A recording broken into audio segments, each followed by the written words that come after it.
Are your students tired of the same traditional direct instruction lessons? Are you exhausted at the end of the day from lecturing? Then project-based learning is for you. Let us help you out. First, let's talk about what is project-based learning. Project-based learning is a student-centered lesson that allows teachers to help students learn content while simultaneously having them practice skills they can use in the real world. Let's start by setting up your project-based learning classroom. The four main things to focus on when setting up your classroom are learning spaces to help set the tone, information access, and use of technology, and seeing yourself as the ultimate resource. First, allow for a collaborative workspace for students.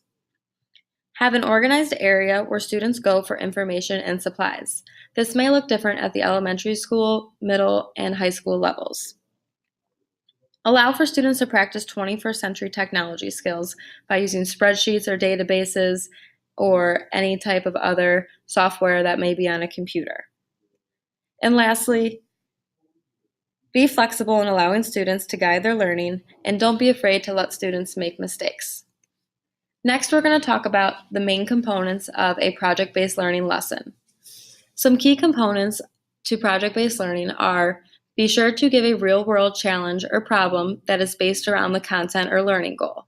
Give students choices of how they want to go about solving the problem and allow them to use 21st century skills as they work. And lastly, don't forget to reflect and revise.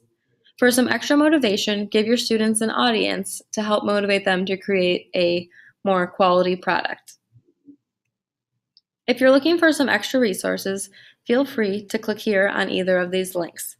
For more grade or content-specific examples, check out Chester School Resources.